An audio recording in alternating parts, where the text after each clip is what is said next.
This is part 2 of me working my way through all Superman-related media. Episode 2 aired February 14th, 1940, and was titled Clark Kent, Reporter. Clark Kent is played by Bud Collyer, and he did a bang-up job. He did this little thing where he made Clark Kent and Superman sound different. He'd be like, this sounds like a job for Superman. And that's something that he would do in his next reprisal of the role in the 1940s cartoons as well. This episode also introduced really important characters to the Superman mythos, such as Lois Lane. Here she is portrayed by Raleigh Bester. She would later be portrayed by Helen Choate. Finally, she would be portrayed by Joanne Alexander, who would also play her in the 1940s cartoons, alongside this iteration of Clark Kent, Bud Collyer. This is also the first appearance of Perry White, the editor-in-chief of the Daily Planet. He was created especially for the radio show and is here portrayed by Julianne Noah. So in the last episode, I forgot to mention, I think it's really interesting that this actually takes place before we had the sun as the source of Superman's powers.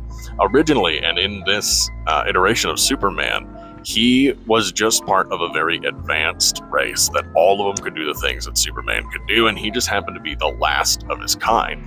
Superman was also full grown when he arrived to Earth in this iteration. He grew up in the spaceship or something and just popped out and was Superman.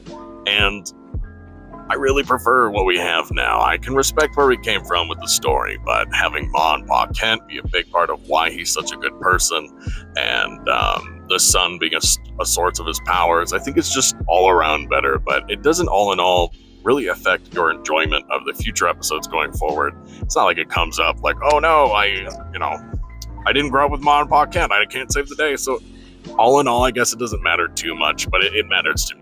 As I was saying, it matters to me, but for this episode, Perry White I totally forgot. He saved Jimmy first. I don't know if that's the same Jimmy Olsen that will later become part of the Daily Planet or not, but he saves a young boy and his dad, who's a professor, or maybe his grandpa, from a runaway trolley. He tears the roof off of it and saves them before it crashes. And they are the ones that actually tell him, oh, you should go work for the Daily Planet as a reporter, and that's how you can keep track of when people need your help. And Superman also named himself Superman, which is again not as fun as Lois naming him, but it's an interesting difference. Also, young Jimmy and the professor also gave him the idea, oh, you should name yourself Clark Kent. So later at the Daily Planet, they are understaffed, and Perry has this alarming tip that there's going to be something bad happening to these trains. Clark overhears it with his super hearing and ends up saying, oh, I know about it. I'm gonna get you that story if you give me the job. Perry reluctantly agrees, and the episode ends with him just flying out of the window. This secretary leaves him somewhere for a second, and he opens the window and jumps out and flies off to go try to save the trains and get the story. But the lady comes back and just starts screaming, thinking he jumped out the window and splat. If you enjoyed this video, or are interested in comic book character or story breakdowns, or pop culture updates, as well as gaming updates, then be sure to follow this account for more. As always, I hope this helps, Super Friends.